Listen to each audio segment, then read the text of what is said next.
శివుడు పార్వతీదేవికి ఒక శాపం పెట్టాడు. అది మీకు తెలుసా? కైలాసంలో శివుడు పార్వతీదేవికి వేదజ్ఞానాన్ని చెప్తూ ఉంటాడు. కాని ఒకసారి పార్వతీదేవి అశ్రద్ధతో ఆవలిస్తూ తన తలని పక్కకు తిప్పుకుంటుంది. దాంతో ఒక్కసారిగా శివుడు ఆవేశంతో, నేను ఇంత కష్టపడి నీకు వేదాల గురించి చెప్తుంటే నువ్వు అశ్రద్ధ వహిస్తావా? కాబట్టి కష్టం విలువ తెలియడం కోసం భూలోకంలో ఒక మత్స్యకారుడి కుటుంబంలో నువ్వు పెరగాల్సిందే అని చెప్పి శపిస్తాడు. అలా భూలోకంలో జన్మించిన పార్వతీదేవిని ఒక మత్స్యకారుడు చూసి తన ఇంటికి తీసుకువెళ్తాడు. ఆ మత్స్యకారుడితో పాటే చేపలు పడుతూ తన జీవనశైలిని కొనసాగిస్తూ ఉంటుంది.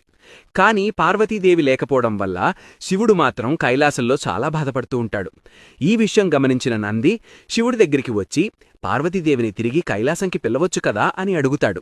దానికి శివుడిలా అంటాడు, పార్వతీదేవి భూలోకంలో ఒక మత్స్యకారుడి కుటుంబంలో పెరిగింది. కాబట్టి తను ఒక మత్స్యకారుణ్ణి పెళ్లి చేసుకుంటేనే తనకి శాప విమోచనం కలుగుతుంది అని శివుడు చెప్పి వెళ్ళిపోతాడు. కాని శివుడు బాధపడటం భరించలేని నంది ఎలాగైనా సరే శివపార్వతులను కలపాలి అని ఒక పథకం వేస్తుంది.